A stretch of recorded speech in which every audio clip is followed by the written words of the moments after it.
Welcome to Light Within. We are so excited you're here.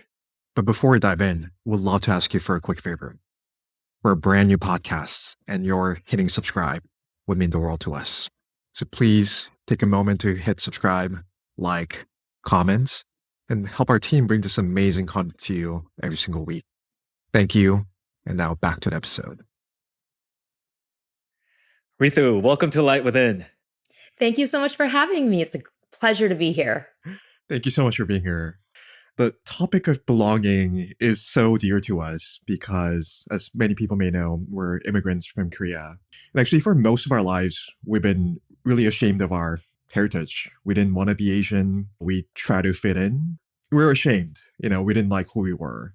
And I would honestly say maybe it was only recently that we really started to reconnect with who we are authentically, our heritage, and really be proud of where we came from. And so it's really amazing to have you talk about the concept of belonging. And I'm sure a lot of people have struggled with it in the past.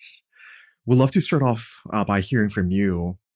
How did your story unfold and how did you become the belonging expert? Oh, bless. Thank you so much for starting in this place. And let me say, Steve, already what you've shared deeply resonates with me because I too grew up feeling extreme shame about my roots. And, even as I say that as a child, I felt ashamed about who I am. Like I can feel behind my eyelids, like the emotion forming and the charge run through my body because let us be in a place in the world where no child feels embarrassed to be who they are. But the reality is, a lot of us from a young age learn messages that something's wrong with us and that we're broken, which strikes at our ability to belong, both as children, but then also as adults. And so that was my story too. And if you're tuning in today thinking, oh my goodness, they're talking about my story, know that you are not alone. And so just really quickly, a bit about my background. So I was born of Indian immigrant parents. My parents immigrated from India to Canada, which is where I now live. You'll hear the Canadian in me, everyone, when I say out and about. And in terms of being Indian, being South Asian, my parents were actually North Indian and Punjabi by culture. And my faith is called Sikhism. I am a Sikh. So, for example, my father wears a turban, has a beard, the full deal. I had a front row seat to watching my parents, like 50 years ago, struggle as any new immigrant would when they come to a place where you don't look like people around you. And so I watched them experience all kinds of hate and inequities. But then I have my own journey as well with feeling othered. I am a survivor of relentless racist childhood bullying.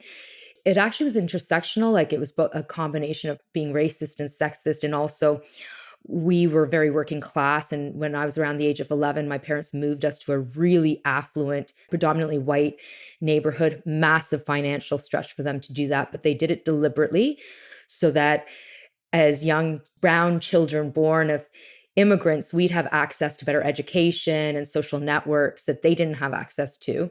But the problem is that in doing so, I experienced years of bullying that was orchestrated. It was collective, it was organized, it happened on a daily basis. I did not tell anyone about it, although I know my teachers must have known. But this was back in the 80s, like late 80s. No one was really talking about racist bullying back then. And it came to live inside of me as trauma, childhood trauma. And so I carried that childhood trauma into my 20s and my 30s. And even here I am on the precipice of turning 50. And I can tell you, I still have moments of, ooh, I don't belong, despite doing 30 years of healing work. So your words resonate deeply with me.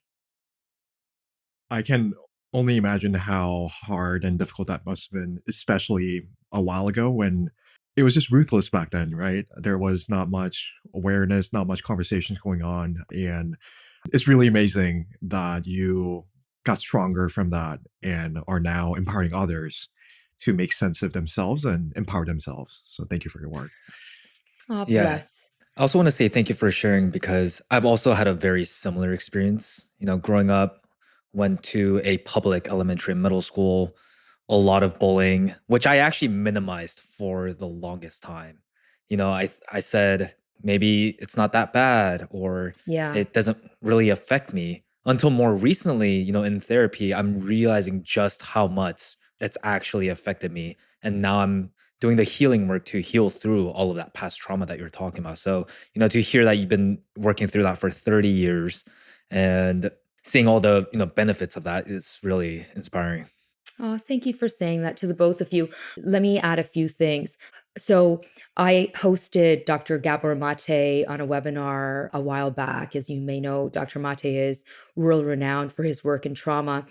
And when I was sharing my experiences with being bullied, and he had also read my second book at the time, We've Got This Unlocking the Beauty of Belonging, he said to me, in your book, you mentioned that you didn't tell anyone.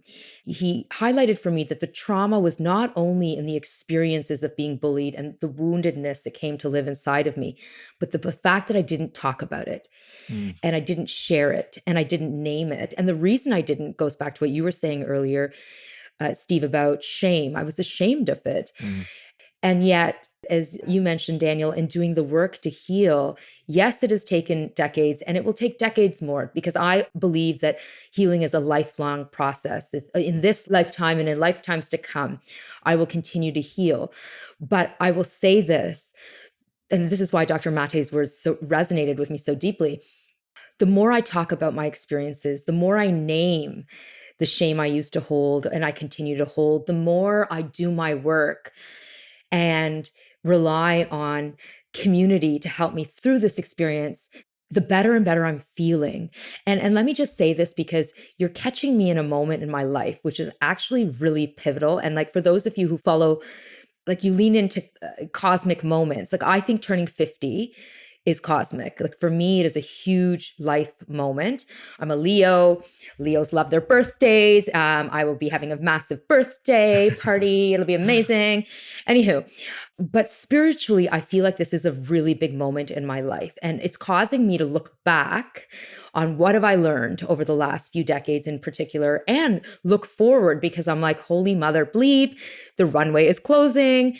Do you really, like I have 2, 3 good decades left in me. Let the universe allow that to happen, if not longer. Like I would love to be a centurion, but only if I'm healthy. I'm like, how do you want to live, Ritu? What have you learned from years past? And how do you want to live going forward? And let me just say that doing my healing work has single handedly been the most important thing I have ever done in my life. mm, And the reason I say this is because I'm sitting here talking to you today, and I can finally say that I feel different because of the healing work. Like I am finally feeling more stillness and ease inside of me. I have moments of feeling tormented and stressed and overwhelmed. I cry all the time. I find life to be both beautiful and hard. I'm not one of those people who lives in a state of toxic positivity. I think life is really effing hard and I struggle all the time. And yet I am still more grounded and anchored and connected to myself because I finally, in a body way, am starting to belong to myself. mm. I belong to myself. First and foremost, I belong to myself. And that feeling, like even as I share this with you, it makes me emotional because I know where I came from. I know where I came from, and I know what I had to do and what I had to get through to be here to say what I'm saying to you. And I'm just allowing the gratitude to flow through me in this moment, taking a big breath, like just letting the charge go through me because I am so grateful that I have done the work and I'm here to do the rest of the work. I'm like on the journey, but everyone do your work, do your work, do your work. Does that resonate? Oh, absolutely. Well, one, thank you so much for, being vulnerable and for sharing that. I would love to dig deeper and understand more about like that healing journey and that process for you. Like what were you actually going through when you were getting the bullying and what were the next steps that you took that, led you on that healing path? So I was bullied during my teenage years. And at the time, I didn't know what I didn't know. But And this was, by the way, during the late 80s and then into the 90s. We didn't have the internet back then. And going to therapy was vilified. It was really hard to access healing tools back then. But I'll tell Mm. you what I did have. I had a TV and I had the Oprah Winfrey Show, which sounds utterly ridiculous. But let me tell you, there I was, 15 years old, 14 years old, 16, 17, 18. Like I watched her for as long as I could because on her show, she'd have healing experts and she'd have other people who would talk about how life is a struggle. And she named excellent books. And then I would go and buy those books and I would read those books. And so from a young age, I intuitively started to seek out guidance and support and help, both spiritually, cosmically, but also I believe that all of us are encased by our ancestors. And I feel like ancestrally, I was being carried in those moments to push me down a path of Ritu, your life, you deserve more than this. And let me also add in here, and I talk a lot about this in my book, We've Got This. While all the injustices were happening to me, while I didn't know what to do about them and I was unable to stand in my power to call them out, in my body, I knew that injustice was happening to me. Mm. And I also, in my body, knew I had an inner knowing that I deserved better Mm. and that I wasn't going to continue to live like this. And so I found myself in university and college around the age of 20.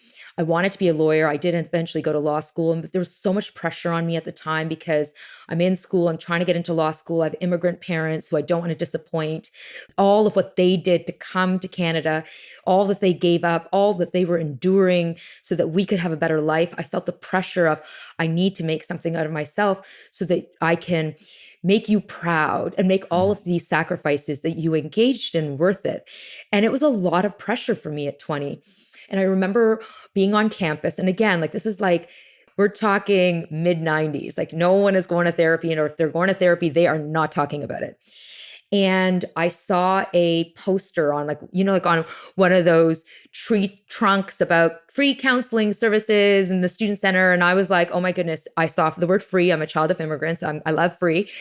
And then I need counseling and I need therapy. I should go do this. And so I called and made an appointment. And I remember being in the student center and waiting till there were the least amount of people in view. And I made a beeline for the counseling door because I didn't want anyone to see me going to get therapy. But let me tell you, everyone, that one step that my inner knowing, high calling on the ancestors, calling on the wisdom, my internal knowing that I have inherited from my lineages around take care of yourself, heal yourself, led me to go that day. And here I am 30 years later, having done multiple modalities of Mm. therapy. Like the door opened for me to not only introducing in Western, traditional, like Western focused talk therapy, but since then, I have now gone back to my ancestral roots, my ancient South Asian roots. I am not only a yoga practitioner, I teach yoga, I teach mindfulness, I teach breath work. I have a trauma professional certificate, which I studied not only to help me heal my own trauma, but also given the leadership work that I do on belonging, I need to help people understand how oftentimes when we don't use our voices and we don't speak for example, in the work environment, when we don't raise our hands for opportunities or we don't speak in a meeting, even though the work we did is being relied on and we're the expert in the room and we should speak, it's not because we suck and we lack ability and competence. Oftentimes, our feelings of inadequacy and incompetence or of the imposter syndrome are born out of the trauma because of what we experienced in our lifetime, but also the genetic trauma that we've inherited. And once we learn that and we come to understand, wow, this is stuff I can release and let go of and live a better life. It's so important to know this. And so I did the studying so that I could do this for me and help others. And I can tell you, because sometimes people ask me like, Ritu, like, what's the one thing you did? and I say healing on a whole, it wasn't one modality. Like I would say Yeah. there are multiple things that I do as someone who is a seeker and someone who's desperately working hard to live a life of belonging and health and wellness. There's a number of things that I do that have got me here. And for those of you who are like, oh God, I don't even know where to start. And like, frankly, like listening to her is overwhelming because like I can't do all of that. I would say pick one thing. Just pick one thing. Like, even if it's something as simple as starting to shift how you breathe throughout the day. Like, as we all know, breath work can be a very sophisticated, complex technology, which we can use to help us self-regulate. But it also can just be simple. Like I'm going to start actually taking breaths of 4 in and out through my nose.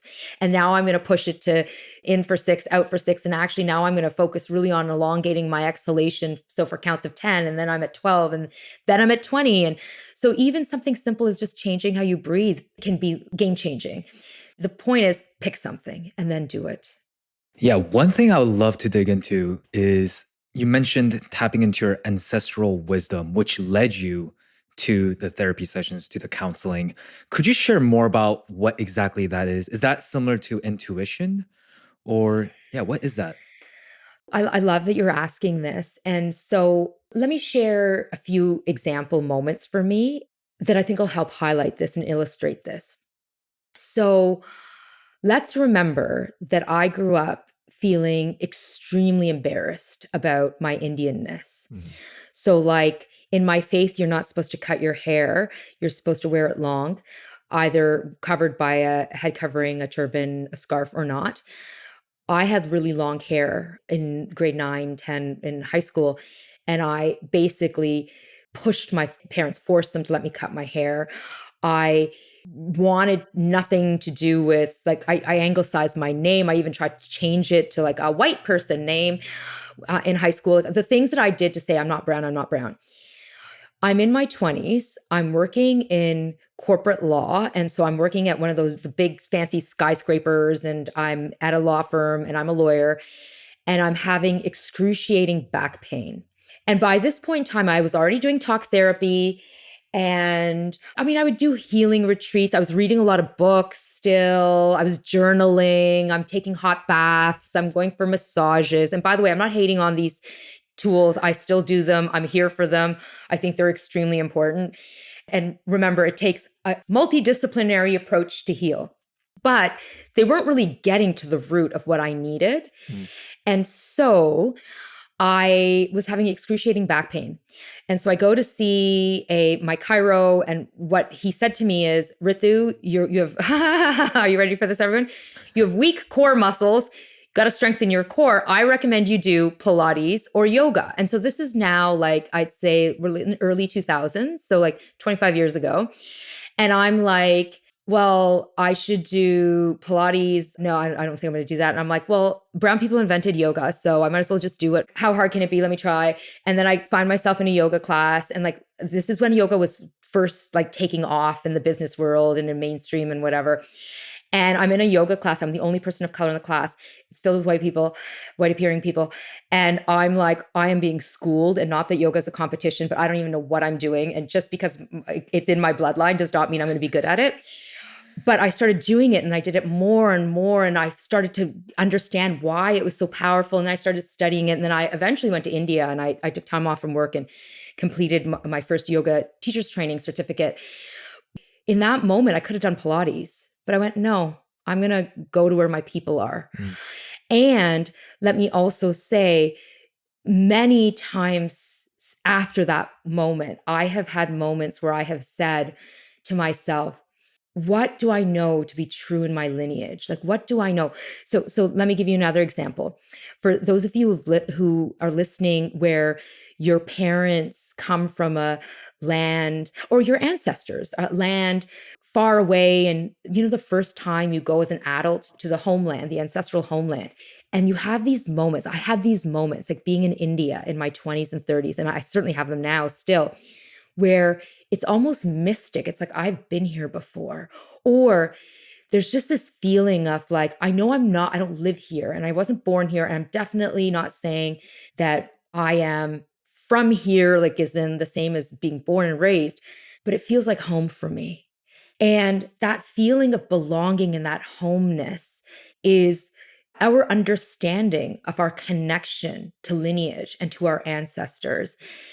And then the final thing I'll say is, and some of this sounds like hokey pokey and hippy dippy. And I know that we all come from different lines of thinking and beliefs, but I believe in my ancestors. I believe that I'm encased by the spirits of my ancestors. I believe that they are with me all day long. My mother, it's going to make me emotional, passed away last year. It was very difficult. And it continues to be very difficult. I had no idea grief feels this way. Grief is such a challenging emotion. And I'm still in a relationship with her. I have a new relationship with her, and I communicate with her, and I feel her energy around me and her presence. I know she's around. She's part of my ancestors.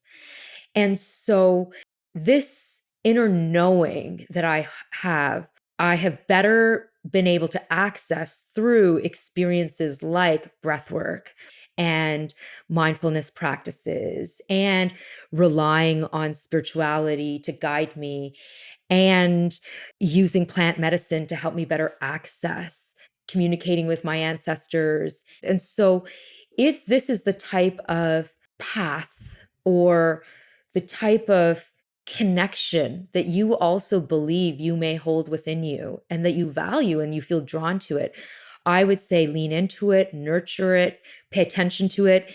And that could be, by the way, if you're like, how do I even do that? I don't even know like where to start. What do I even do with it? What I would say is something as simple as start to journal. And by the way, when I say journal, like in fact, I still have a collection of beautiful journaling books with like, the spirals and like the Yep. ribbon and yeah. And now how do I journal? In my iPhone, I use a notes app and I literally just type into a note. Okay. Because that's how I travel a lot for work. I'm constantly speaking here and there. So journaling for me is typing into my iPhone. So it's nothing sophisticated. It's not pretty. It I doesn't do the matter. same thing.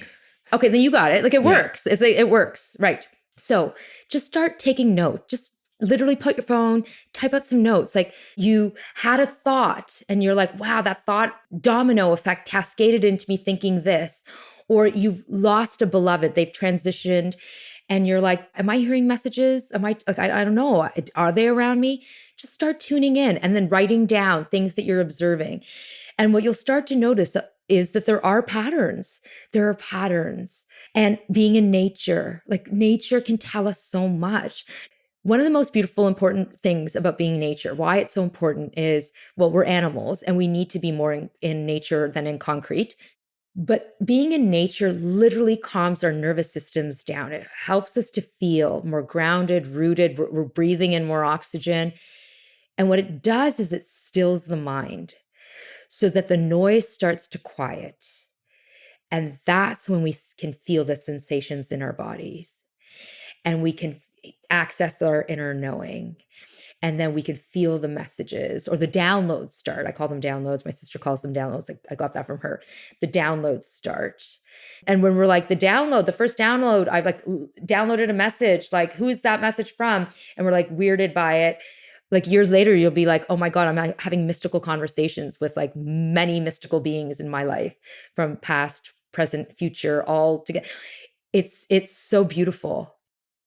I think you bring up such an important point that the journey that we're all called to in terms of healing looks really different for all of us. And as you said, I think really the first step is just being aware and saying to yourself, hey, I do need to heal. And some of the signs could be either I'm not feeling well, or if I'm suppressing my emotions, I'm not showing up the best way I can be to others. And once you take that step and you start the journey, there's a lot out there, but eventually you'll find what resonates with you.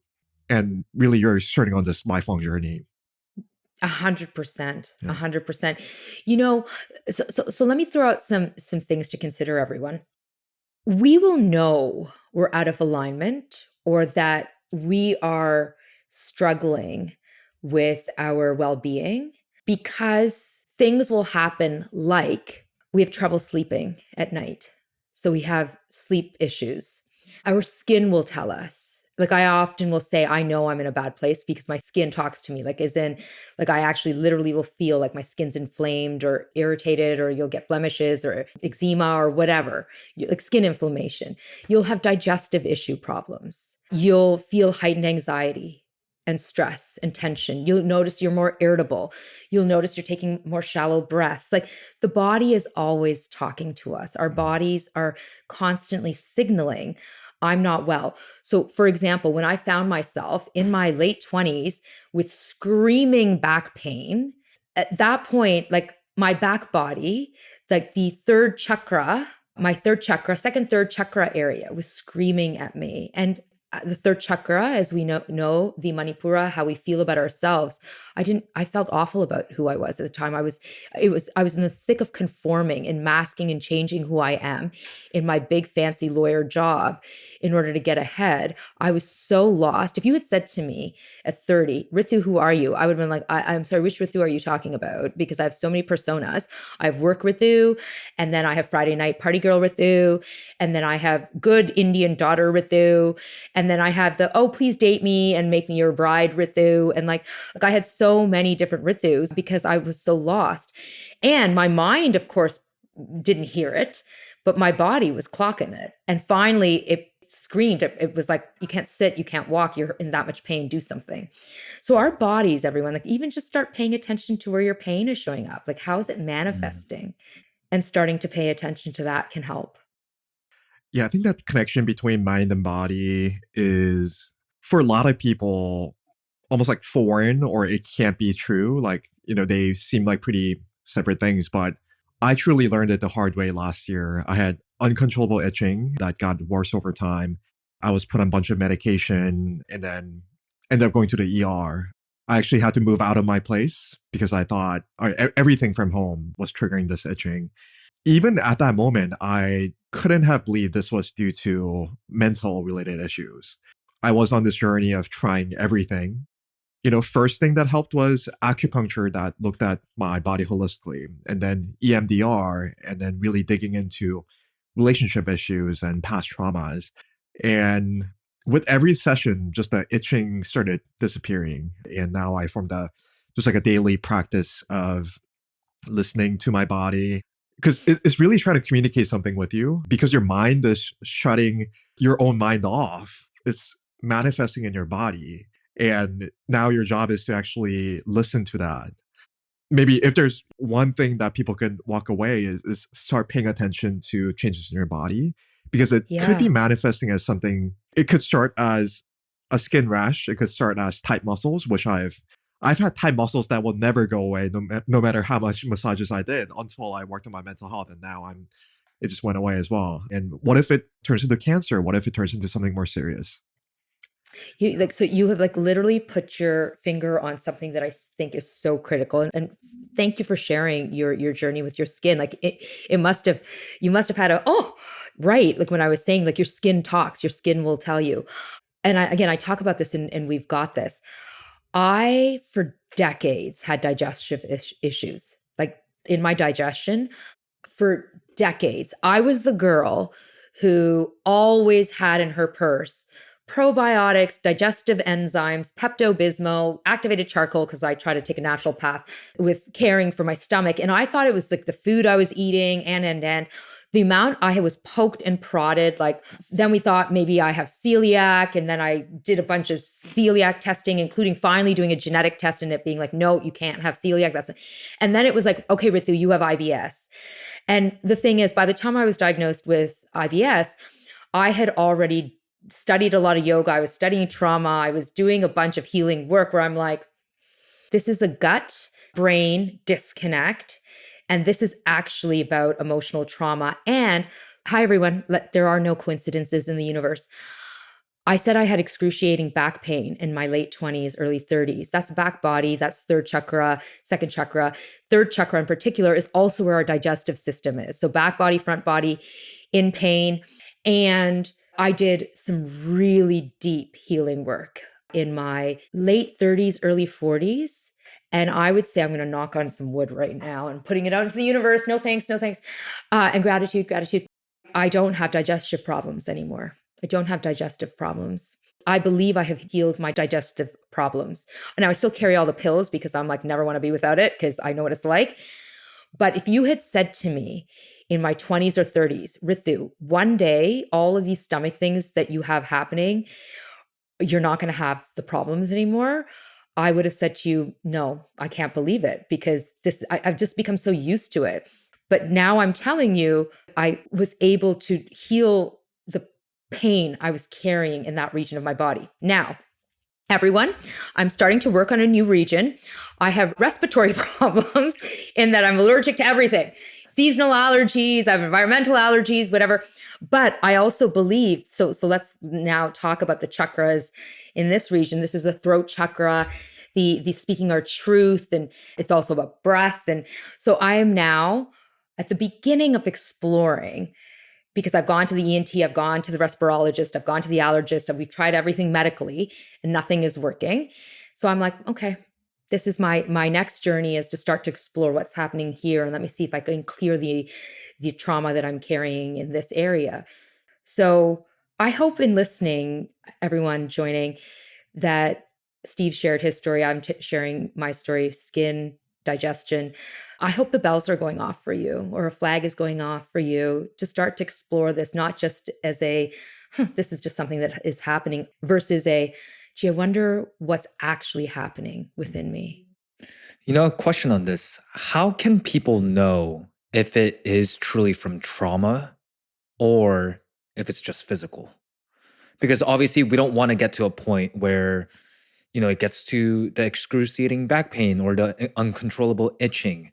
So I'm curious to see and hear, how you would differentiate the two, if we need to differentiate the two or not. Yeah, it's a really good question. And I'm not a medical doctor. And I suppose if I was a medical doctor, there would be something very medical and technical, I would say here. From what I have learned in my life's journey and what I have studied, trauma lives in the body. And so it will be physical and it will be emotional and it will be mental and it will be spiritual. When we are experiencing physical pain and challenges in our body, it may not necessarily be connected to a trauma event. However, so much of what we experience physically also is interconnected with what's happening mentally, emotionally. And so everything is interconnected. Now, like for example, if I got a paper cut and then it was exposed to bacteria and it got infected. Now I have an infected paper cut. Now I have an infected finger. Like I would say, maybe not linked to my childhood trauma with bullying. However, if I'm working in a toxic work environment where every day feels like agony going into work, and I am in a home that feels unsafe to me, and I'm also experiencing all of the pressures that come from living in an oppressive society or whatever, my body's ability to heal the paper cut and then also shield or protect my body from having the bacteria turn into a massive infection. All of these extremely difficult experiences in my life that may be causing trauma in my body is having an impact on the paper cut. So I would say I'm in a place in my life where there are lots of things that happen to me where I'm like, I don't know, is this ancestral? Is this genetic? Is this childhood bullying, trauma? Is this just this person is like a jerk? Am I being unreasonable? Like I just slept bad yesterday. I drank too much before I went to bed. I had a late meal, like I had too much sugar, whatever. Like who knows what it is? But I'm tuning into it and I'm doing what I need to do to take care of it. And then I would also say, when you talk to the elders, so I'm talking about healers who are in their 70s and their 80s, and they've developed all this sage wisdom. Like they're so in tune with their bodies. They know what's up. They know what's what. And wouldn't that be a beautiful place to get to? Or even if we got to a percentage of where they are. But again, the starting point is to do something to take care of yourself. The other thing, can I just throw this out there like really quickly? In Western society, and I'm going to put Western in quotes. So living in Canada, US, we have been taught to really focus on being analytical. And so being mind driven. It's like, I must analyze everything and I must know in my mind, and there must be research from a university and there must be science that proves this. And there must be. And so we're just so brain heavy, top heavy, as opposed to being in a place where the inner wisdom of knowing, which is a very different way of being. And how about who knows why what's happening? There's moments in my life now where I'm like, I feel agitation and I'm like, I don't know why I'm agitated. And I'm usually pretty good because I know what the catalyst is because I've done all this work but I can't put my finger on it. And I'm like, Ritu Bhasin, analysis paralysis, stop. You're off. Who knows why? Just be with it. Just be and release. Let's not analyze everything. As a therapist once told me, an unexamined life is not worth living for, but the over-examined life, he told me, is also not worth living for. And I think that that's true. You know, I resonate with this so much because my therapist right now, whenever I'm sharing something, he just stops me and tells me to Yeah. stop thinking Yeah, and to speak exactly. from my heart. So, Right. that is something that I'm working towards. And when you actually stop to think from your heart, the insights and the wisdom that you get are truly different. It's not things that you can just think through and get to a conclusion, but it's something that just naturally comes to you as you surrender and you receive the messages that come to you. So, yeah, I really resonate with what you're saying. And I've personally seen the power of really listening to your mind, your body, and what actually comes to you in this moment. Yeah. Can I give you an example Yeah. that surfaced for me, tied to exactly what you're saying? So I mentioned I'm turning 50. I'm having a birthday party, everyone. It's going to be really fun. I've watched for my posts on social media. Anywho, and the invitation went out, and I had a really good friend of mine call me and say, by the way, I can't make it for whatever reason. And it's actually because they're going to a party of a different friends, and it hurt my feelings to get off the phone because I'm like, why would you choose? Like, I'm 50, only turning 51, so that you can go to that party anytime, blah, blah, blah. Anywho, I could hear in my mind they don't like me. I knew they didn't like me. You know what? Here are all the examples and ways that they behave that show me that they don't like me. And you know what? I don't like them very much either. And actually, and then I'm like, the brain is spiraling, the brain is spiraling. And then I start to have more of a tune into your body, tune into your body. And by the way, this took place over a weekend. Like, it took me a minute to get to where I'm about to share with you. And I'm like, be in your body, be in your body. Like, what's actually happening here? What's happening here?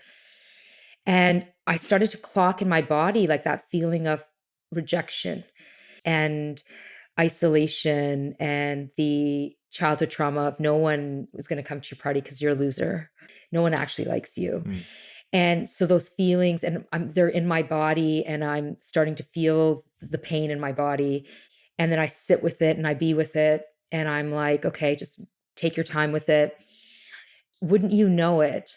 I, over the course of a few days, came to a place where I realized there are a number of big things my friend has held in the recent past that I have not gone to.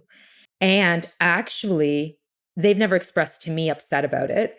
And we actually have a friendship that isn't rooted in going to each other's events. Our friendship is rooted in us being in a place that when we do speak on the phone or when we're messaging, it is beautiful. And that is our friendship. And not all friendships need to look the same way. We don't need to represent in someone's life in the same way every time or have people represent for us. But I have a beautiful friendship with this person. It just looks different than my friendships with others. But when I'm talking to the person, I feel connected. And if I had relied on my mind to take me through this, I would have been like, F her. She's never coming to one of my parties ever again. I'm never inviting her. Or I'm never going to her thing, without realizing you never go to her things. Like, what are you even talking about? And so this is why it's so important that we push away from just the mind and we go deeper into the body. And in fact, as you may know, mindfulness studies, trauma studies, wellness studies, like, the body goes first. If we want to change our mental state, yes, we can change the way we think, but really what we want to do is be in our bodies so that we can change our mental state and not the other way around. I have a really challenging question for you. Is our goal to, let's say, really turn off the mind and really be fully in tune with our body and wisdom? Or would you say there's a kind of balance of the two?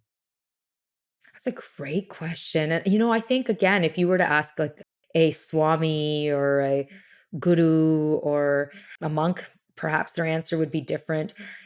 For me, I view the mind, body, spirit, emotions, soul as interconnected entities. I view myself as a holistic being. Mm. I'm not just my body. I'm not just my mind. I'm not just my soul. I'm all of it. For me, I think the problem in our world is that in our world, being like Canada, the US, for example, the Western world, we view ourselves as being the mind, and Mm. we are so disconnected from our bodies. In my world, I want to be more embodied. So, what does it mean to be embodied, everyone? It means to be focused on what's happening in our bodies and working to settle our bodies, discharge energy from our bodies, heal our bodies, the same way we're focusing on our minds. So, in my world, what I want us to be doing is to be focusing more on being embodied so that we can be more holistic. Let me also say, spiritually, I come from a faith where the body is just this moment, this season's home. The physical body we leave behind, the soul, spirit carries on. And I believe this to be true. So for our listeners, as they start to tune in the body and start to really heal their trauma and themselves, what can they expect afterwards? And how does that relate to authenticity or belonging? When we start to live a more embodied life, which means instead of going to my mind in every moment and saying, what do I think I should do here? Going to the body and saying to the body, how do I feel about this moment? What do I want to have happen? And literally saying, what should I do here? Asking our body instead of asking our mind, we start to live a better life. But let me also just say, when you live a more embodied life and you start tuning more into what's happening in your body, this is when you start to shed and release trauma. You start to discharge the trapped energy. Like you'll start crying more, for example. You'll shake more. You'll have all kinds of energetic discharge. Like you may find, for example, you're burping more, your eyes are tearing up, and you're like, the point is you're releasing energy from the body because you are being more embodied. But being more embodied helps you to navigate the world in such a way that actually is in truth and alignment with what your body needs.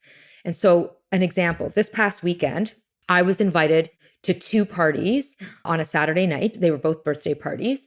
And I got a puppy last year who is the most adorable thing in the whole wide world. And also, talk about healing and helping the nervous system to feel great. Like, I had no idea, but nothing like loving up a fur baby, like instant nervous system co-regulation. And it's such a gift. It's such a beauty. Also, it has made Ritu the party girl become Ritu the Netflix girl on a Saturday night now, because between my spouse and myself, one of us has to be at home because we can't leave him alone for longer than 4 hours. And he's so adorable. Why would we want to? Anywho, so it's a Saturday night. I know my spouse had a music gig. He's a musician, so he was busy. And I only had 4 hours to be out because I had to be back.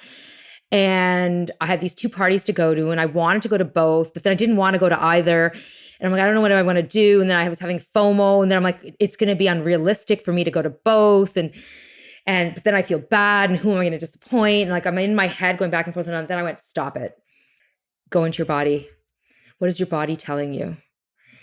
And I go into my body, and it's early afternoon, and I'm like, I want to rest. I want to take this as slow as possible. And so I'm like, okay, you're not going to go to both. You're going to go to one. How does that feel for you? And my body's like, okay, I can do that. I'm like, okay, which one are you going to go to? And I tune in, and then I'm like, okay, I'm going to go to that one.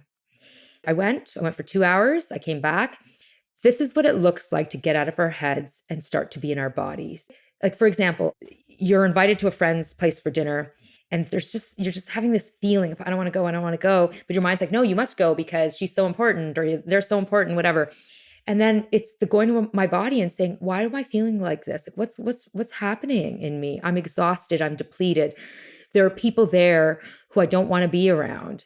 I actually don't really even like this person. I'm just doing this because, frankly, I worry that if I don't go, no one will ever invite me to anything, and then it'll confirm that I'm the loser I think I am.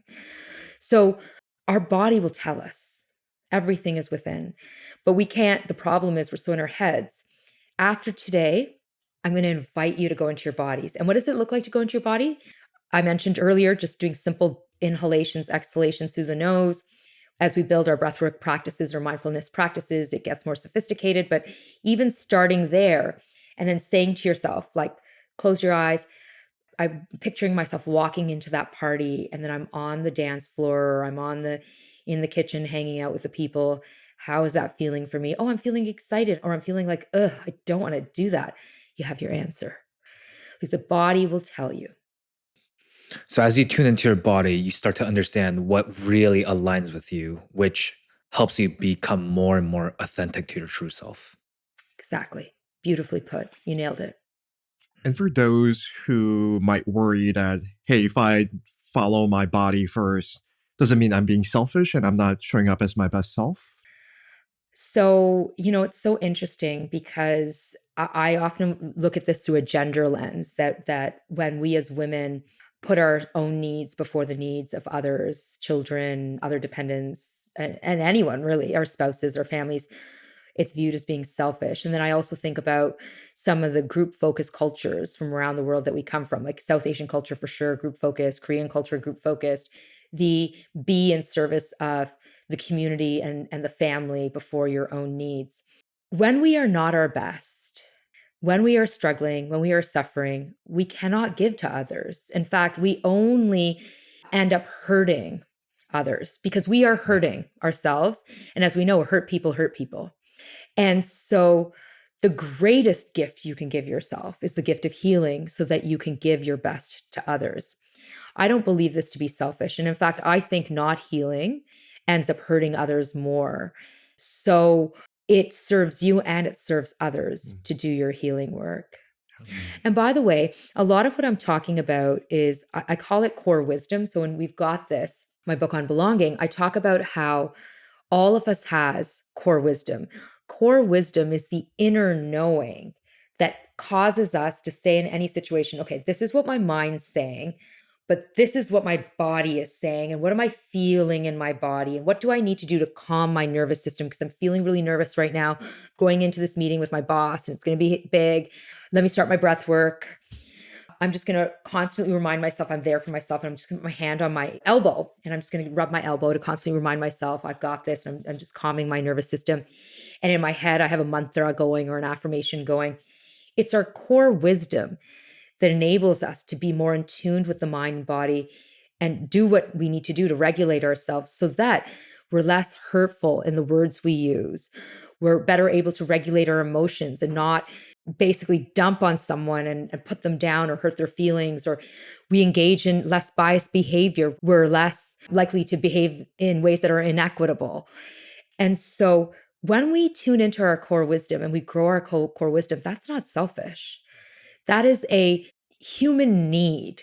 I often say in what I teach, it is our birthright to belong.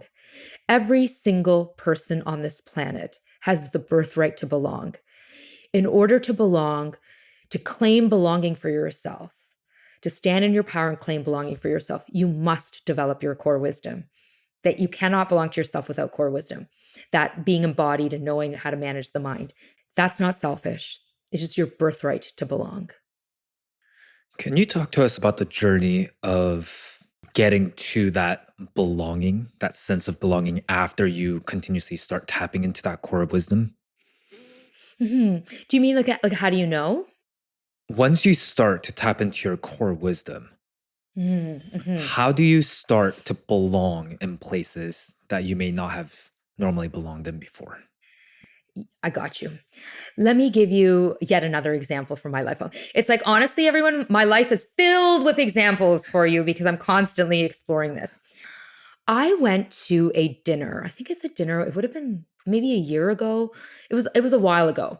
And it was a work dinner, like it was a business dinner. There were people in from out of town, leaders, similarly situated, coaches and professional speakers and empowerment experts and all that. Anywho, it was a small group. I didn't know anyone well. And in fact, most of the people I didn't know. So I was a little nervous, or I was good about going, but I was a little nervous because I'm like, I don't know everyone and I hope it's not awkward and I hope it turns out to be interesting. And well, it's at a great restaurant, at the very least, it'll be a great meal. So I go and I happen to get there early, which never happens for me. I'm like never early except for when I'm speaking, because it makes me really nervous to be late for that. And I get there and I'm early. And so I sit It's a long table in a restaurant, and I sit on one end of the table, and someone else was already there. So I sat across from that person, and then to my right are a bunch of chairs, and across the table, a bunch of chairs. And then to my left was one seat. And people started coming in. And as they were coming in, walking towards the table, they looked at me and the person next, I was across from. And someone came and sat next to the left of the person in front of me, to the right of the person in front of me. And then they started filling the other end of the table. And so no one sat next to me. And in fact, it came to the point where there were only 2 seats left at the table, and they were next to me, to my left and my right. Okay. And by this time, everyone, I've written 2 books, both of them bestsellers. We've got this belonging book like on lists, yada, yada, yada, won tons of awards. So I'm supposed to be like an expert on belonging. But there I am in a situation where strangers are coming to sit at the table and no one has chosen to sit next to me. And this is just like a yearish ago.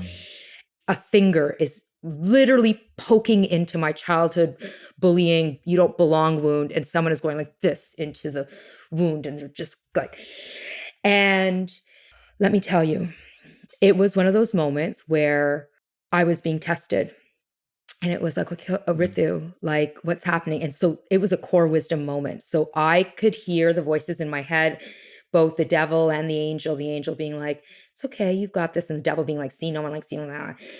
And I hate them all anyways. And maybe I'll just leave and I'll run from the table. I'll say I'm going to the bathroom and not come back. And then I'm doing my breath work and whatever. And then I had this moment of like, who knows why no one sat next to you. But the thing that is the most important in this moment is that you were aware that it hurt your feelings, that it took you back to your childhood stuff, that whether the people at the table liked you or not doesn't ultimately matter because you belong to yourself and you love yourself. And I'm saying this in my head, but the more important piece is my body was responding to it, because there are sometimes when we'll give ourselves like a pep talk like that, or we'll talk the truth and our body is still feeling like rattled and triggered. We're activated, like we're into nervous system activation. We're like, this is not, doesn't matter what you say. But I was able to settle myself. And frankly, if that happened now, I think like here I'm a year later, and again, turning 50, it's like, I don't like, you can sit next to me, you cannot sit next to me. And in fact, if you don't sit next to me, that's too bad, because you probably would have had the time of your life, because I'm amazing. And it would be an honor and a gift to sit next to me. And I don't mean this in a, I'm so full of myself way, but like, it's a gift and a blessing to be able to sit next to anyone. And actually on that note, can I just throw in the side little thing that I have learned in life? When I was younger and I wanted to be successful, I would always chase the important people in the room and be like, I wanted to sit next to the most important people in the room. And then if I was ever seated next to someone who wasn't the most important person in the room, I'd be like, oh, but what? But you're not the most important person in the room.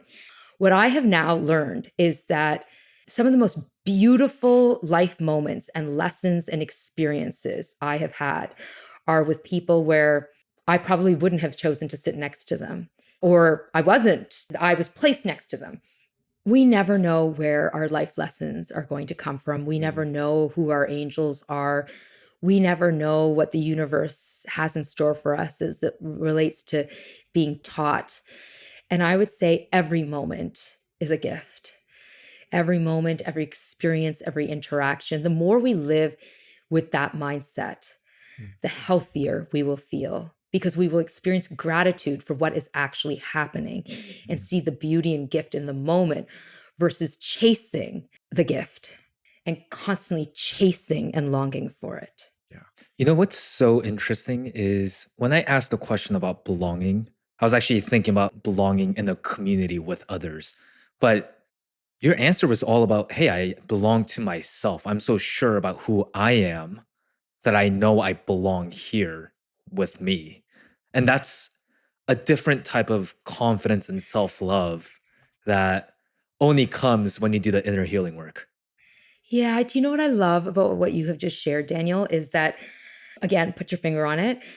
My definition of belonging that I use is belonging is the profound feeling we hold within ourselves of being honored and accepted, of being embraced for who we are, first and foremost with our own self. And this is what enables us to claim belonging with others. We have to belong to ourselves first and foremost. If you do not belong to yourself, it will be very hard for you to belong in community. Why? Because when we don't belong to ourselves, we will change and mask and hide aspects of our identities in order for the doors of acceptance to open. And we'll mistakenly believe that's belonging, but that's not actual belonging. Actual belonging happens on the basis of being who we are. It's on the basis of our authenticity. But you'll never behave authentically with others unless you belong to yourself. You behave authentically with your own self. And the reason why I keep going back to belong to yourself versus belong in community is at that table, and I have been at many tables like that. I can't tell you how many boardroom tables I'm at, because given the leadership work that I do, and I spend a lot of time with C-suite leaders around the world and blah, blah, blah. When we belong to ourselves, it doesn't matter what's happening around us. Like, people can be hating on us. People could be ignoring us. They can be like talking over us. When I belong to myself, I am anchored, I am rooted, I am connected, and I'm better able to say, I'm going to stand in my power and not let you interrupt me again. And I'm going to stand in my power and make sure you say my name correctly. And I'm going to stand in my power, even though I can tell you don't like who I am or you don't like what I represent. I'm here to do my job, or I'm here to be me and do me, and I'm only going to do that.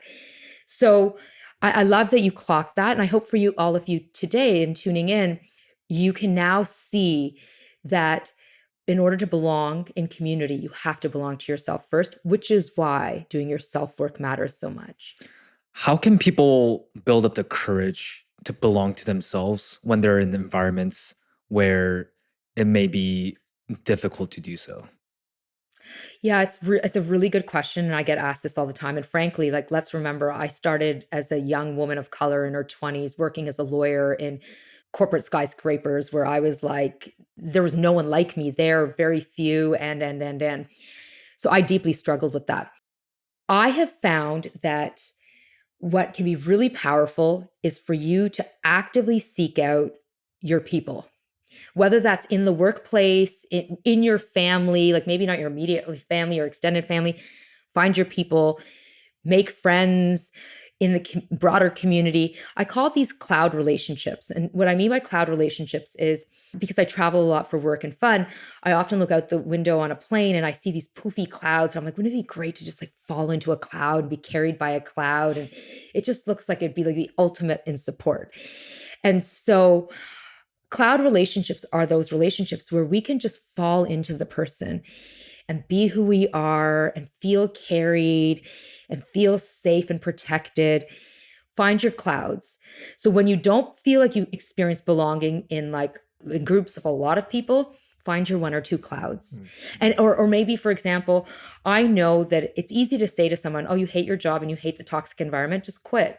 When you have mouths to feed and financial responsibilities and need to climb the corporate ladder and all that, I get it.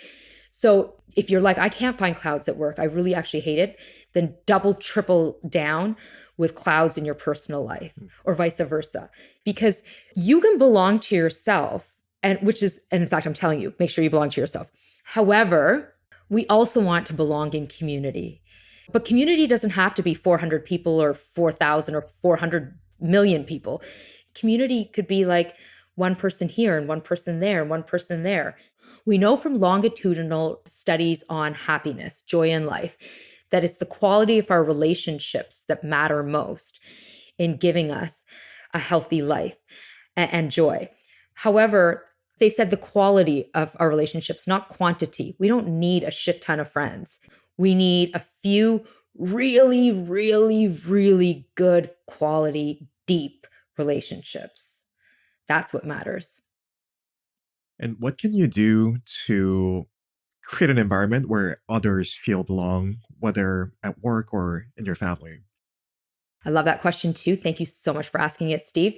And actually, the question you've asked, it forms the basis of most of the work that I do within organizations. Based on my work and research on authenticity and belonging, I can tell you that the number one thing that strikes at a person's ability to be authentic, the number one thing that strikes at someone's ability to belong, is experiencing biases and negative judgments of others. It's the fear of you're going to take opportunities away from you. You're not going to pick me. You're not going to give me the chance to shine. You're not going to like me. You're not going to give me good feedback because you think that I'm not smart enough, good enough, whatever the negative judgment is, whatever the bias is.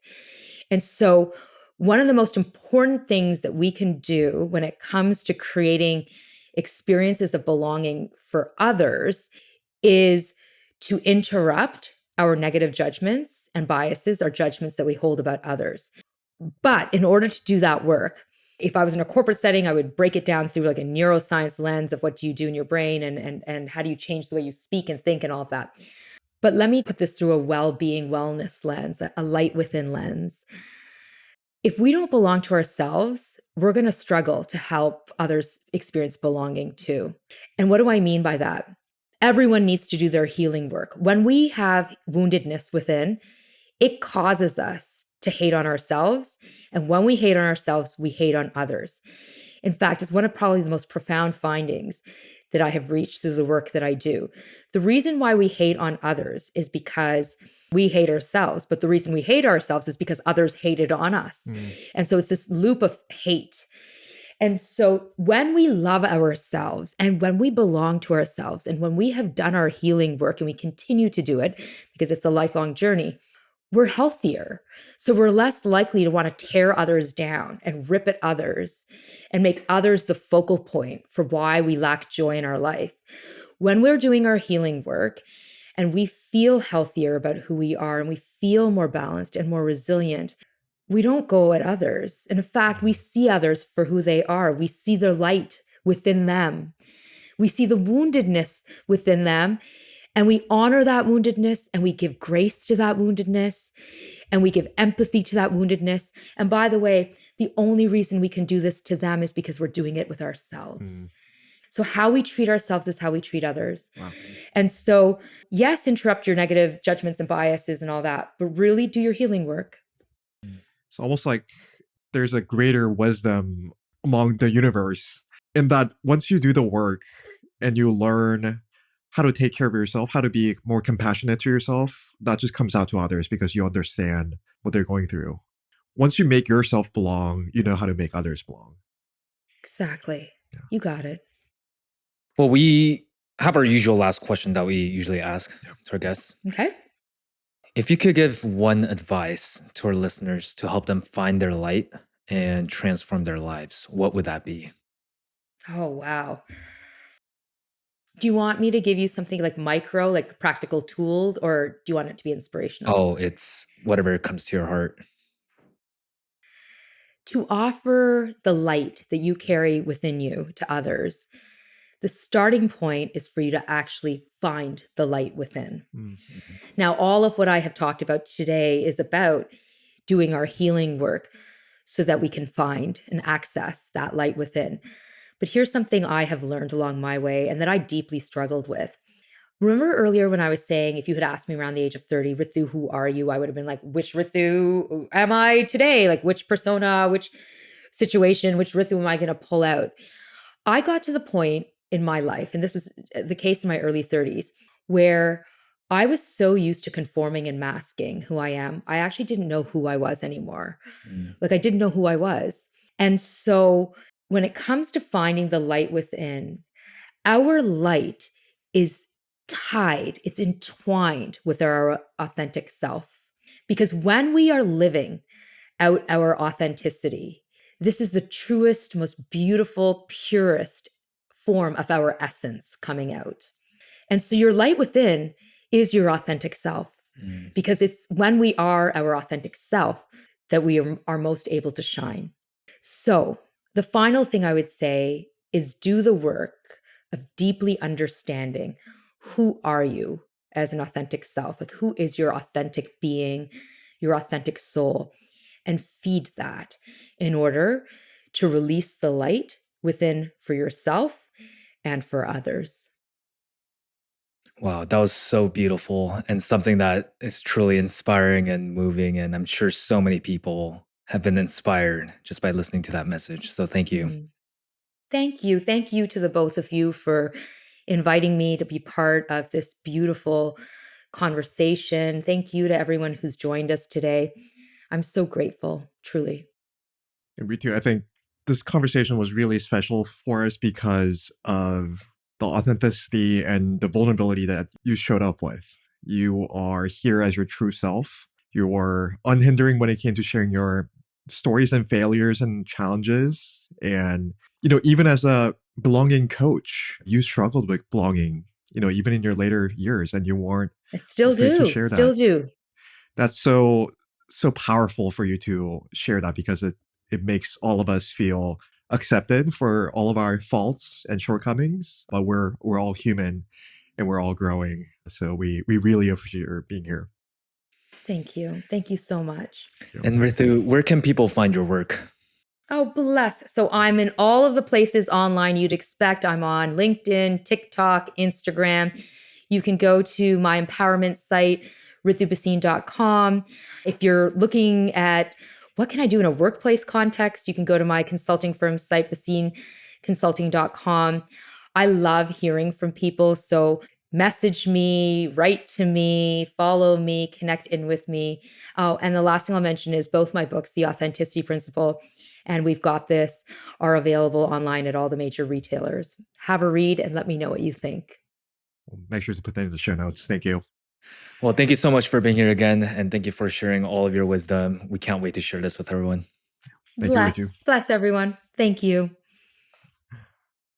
Thank you so much for watching. Hope that resonated with you. If you're watching on YouTube, please hit that subscribe button and leave your thoughts and comments. Your support means the world to us and helps us bring these conversations to you for free. We read every single comment and we would love to connect with you there. So go subscribe. Until next time, love yourself, be kind to yourself, and remember, your light is always within you.